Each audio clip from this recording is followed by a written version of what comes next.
এই গানগুলি আপনি একবার যদি মুখে উচ্চারণ করেন আপনার ঈমান থাকবে না, আপনি কাফের হয়ে মৃত্যুবরণ করবেন যদি মৃত্যুবরণ করেন ওই অবস্থায়। কি সেই গানগুলি আমি একটা একটা করে আপনাকে বলছি। আমি জানি আমি বলার সাথে সাথে আপনি মনে মনে বলবেন আরে এই গান তো আমি প্রতিদিনই গাই।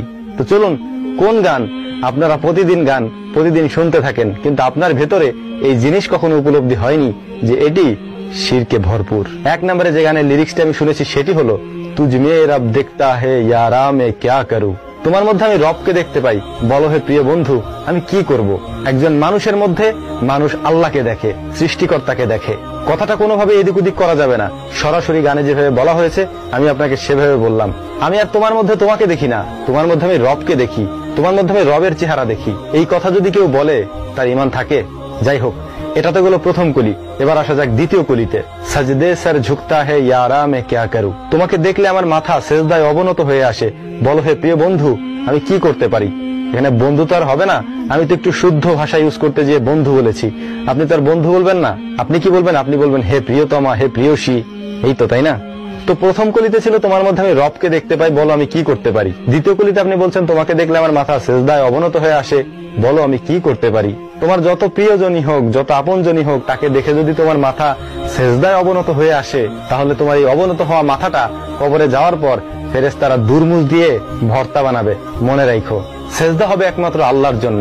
আমি জানি এসব কথা বলার কোনো মানেই হয় না, কারণ এই গানগুলি শিরকে ভরপুর, এটা আপনিও জানেন আমিও জানি, কিন্তু তারপরেও আমরা গাই।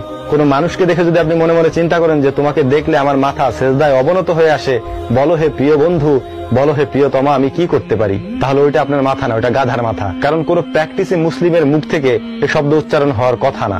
যাই হোক, এটি হলো এক নম্বর গান। এবার আসি দ্বিতীয় নম্বর গানে। কয়েকদিন আগে টিকটকে একটি গান খুব চলছিল, সেটি হচ্ছে গড আল্লাহ আর ভগবান মিলকে বানায় এক ইনসান। যাই হোক, আমি হিন্দি টিন্দি অত পারি না। যাই হোক, যতটুকু আমি বুঝছি আর কি, গড আল্লাহ আর ভগবান এই তিনজনে মিলে একজন মানুষকে বানিয়েছেন। তিনি হচ্ছেন সিনেমার ওই যে ঋত্বিক রোশনকে বানাইছেন তিনজনে মিলে। আল্লাহ, ভগবান আর হচ্ছে গড, এই তিনজনে মিলে একজন মানুষকে বানাইছেন। আপনি শিরকের সংজ্ঞা জানেন? যদি না জানেন আমি আপনাকে জানাই দিই। শিরকের সংজ্ঞা হচ্ছে আল্লাহ তাআলার সাথে কাউকে শরীক করা। এখানে কি করা হলো? এই গানটি আমি আপনাকে বলে রাখি একটা জিনিস, মালদ্বীপে এই গানটি যখন রিলিজ হয়, এই গানটি রিলিজ হওয়ার পরে মালদ্বীপে এই গানটিকে নিষিদ্ধ করে দেওয়া হয়।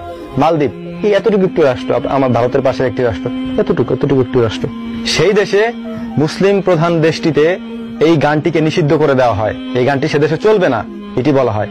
আমাদের দেশে অবশ্য চলছে, আমরা তো আবার আলট্রা মডার্ন, আমরা এগুলো শুনতেই পারি।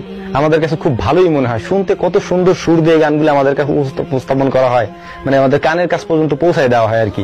বলা হয় কি সুন্দর কথা। দেখেন, গড আল্লাহ আর ভগবান এই তিনজনে মিলে